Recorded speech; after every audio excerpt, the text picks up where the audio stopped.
तो दो ऑप्शंस हमको क्लियर कट समझ आते हैं, एक है जॉब, एक है बिजनेस। हम इसकी बात नहीं करेंगे। तीसरा ऑप्शन एक और है जो यूट्यूब पर भरा पड़ा है कि ये कर लो, ये करने से इतना पैसा कमा लोगे, उसको भी हटा देते हैं। मतलब इस सेशन का टॉपिक कर देते हैं how to make money without doing anything. कैसा लग रहा है? कितनों को लग रहा है कि मैं ऐसी हवा में बात कर रहा हूं? कितनों को लग रहा है कि मैं अगर कुछ बोल रहा हूं तो वो बात लॉजिकल होगी और मैं जो बोल रहा हूं अपने एक्सपीरियंस के बेस पे बोल रहा हूं? मतलब इतना विश्वास है आप लोगों को मेरे ऊपर कि यहां पर मैं किसी नए स्कैम को शुरू नहीं कर रहा हूं। मतलब ये नहीं है सेशन के एंड में मैं आपको कहूंगा कि निकालो 1000 रुपए 1000 रुपए 1000 रुपए 1000 रुपए 1000 रुपए और मैं आपको कहूंगा यहां पे पैसा लगा दो, मुझे दे दो और वो पैसा इतना हो जाएगा। ऐसा कुछ तो आपको नहीं लग रहा ना कि यहां पर होने वाला है? पूरा ट्रस्ट है आप पे? पूरा ट्रस्ट है। कितनों को पूरा ट्रस्ट है मेरे ऊपर? बढ़िया।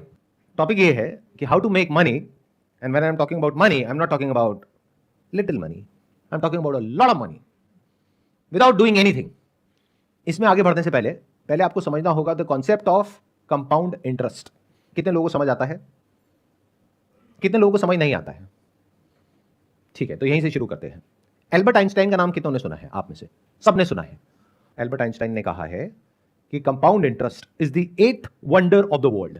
7 वंडर्स हमको पता है, तो 8वां जो अजूबा है वो है कंपाउंड इंटरेस्ट।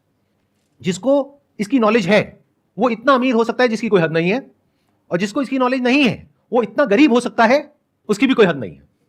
और 99% लोगों को अगर इसकी नॉलेज है भी तो ऊपर ऊपर लेवल पर है। जिन्होंने हाथ अभी ऊपर भी किया था ना, उनको भी बहुत बेसिक सी नॉलेज है, डीपली नहीं समझते हैं।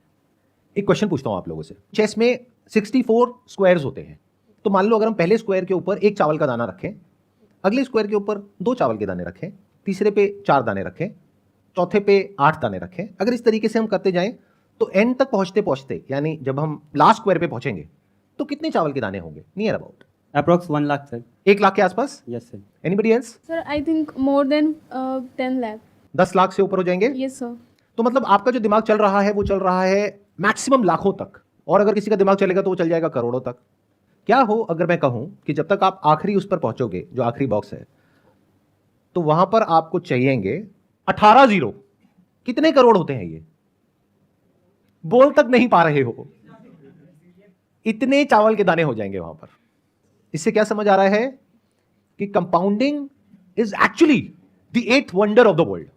जिसको इसके बारे में नहीं पता था या जिसको पता भी था, उसने भी इमेजिन नहीं किया होगा कि इतना बढ़ जाएगा। उसने सोचा होगा मैक्सिमम कुछ करोड़ हो जाएंगे, 50 करोड़ हो जाएंगे, 100 करोड़ हो जाएंगे, 1000 करोड़ हो जाएंगे। ये तो उससे भी बहुत ज्यादा है। ये है पावर ऑफ कंपाउंडिंग। इसका एक और एग्जांपल देता हूं आपको, बहुत simple, day to day life से कनेक्टेड। आप में से कितनों के पास में क्रेडिट कार्ड है? तो क्रेडिट कार्ड पे आपको पता है कितना इंटरेस्ट लगता है, 1 साल का या 1 महीने का? Sir around 36%। 36% पर एनम, यानी अराउंड 3% महीने का। यानी कि 10,000 रुपए आपने क्रेडिट कार्ड कंपनी को टाइम से नहीं दिया तो उस पर कितना रुपए लगेगा? 10,300। 300 रुपए सुनने में बड़ा लगता है तो बहुत छोटा लगता है। अरे 300 रुपए से क्या फर्क पड़ता है? क्रेडिट कार्ड कंपनी बोलती नहीं है कि इसको ईएमआई में ब्रेक कर दो, बट उसमें कितना एक्स्ट्रा लगेगा? सिर्फ 300 रुपए। तो आप कहोगे अच्छा 300 रुपए तो है। इसका मतलब क्या है? आप कंपाउंडिंग को नहीं समझते हो, और नहीं समझते हो तो अभी मैंने क्या कहा था थोड़ी देर पहले कि जो कंपाउंडिंग को नहीं समझता है वो इतना गरीब हो सकता है जिसकी कोई हद नहीं है, और जो समझता है वो इतना अमीर हो सकता है जिसकी कोई हद नहीं है। तो आप अमीर होना तो चाहते हो, लेकिन क्योंकि आप इसको नहीं समझते हो तो आपके जो सारे एक्शंस हैं वो आपको गरीबी की तरफ ले जाएंगे। आप कहोगे 3% ही तो है, क्या फर्क पड़ता है? तो महीने का 3% मतलब साल का कितना हो गया? 36%। ऐसा आपको लग रहा है क्योंकि आप कंपाउंडिंग को नहीं समझते हो। क्योंकि जो 3% आप नहीं भरोगे इस महीने, उसके अगले महीने उस 3% पे भी 3% लगेगा। तो साल के एंड में अगर आप कैलकुलेट करोगे तो वो 36% नहीं है, वो 50% से भी ऊपर है। Do you know what that means? Bank में अगर आप अपना पैसा रखते हो तो कितना इंटरेस्ट मिलता है? 6-7%। यहां कितना दे रहे हो? 50%। तो अमीर कैसे हो गए अंकल आंटी? बहुत सारे लोगों के पास में, जिनके पास में क्रेडिट कार्ड होता है, मैंने देखा है वो क्या करते हैं, वो ये नहीं देखते कि अमाउंट कितना ड्यू है, वो देखते हैं मिनिमम अमाउंट ड्यू कितना है। अच्छा मिनिमम इतना है, चलो ये पे कर देता हूं, बाकी का क्या हुआ? उस पर इंटरेस्ट लगेगा। इसमें क्रेडिट कार्ड कंपनी का तो बहुत बड़ा फायदा है और आपका बहुत बड़ा नुकसान है। तो इस सेशन से पहली चीज जो आपको सीखनी है, जो मैं बोल तो रहा हूं लेकिन मुझे पता है कि आप नहीं सीखोगे, वो ये है कि कभी भी जो आपको ईएमआई पे करनी है उसको डिले मत करो। क्योंकि अभी अगर आपने ये सोचा कि 10,000 के ऊपर 300 रुपए है, तो कल आप ऐसे ही सोचोगे कि 1 लाख के ऊपर 3,000 रुपए तो है।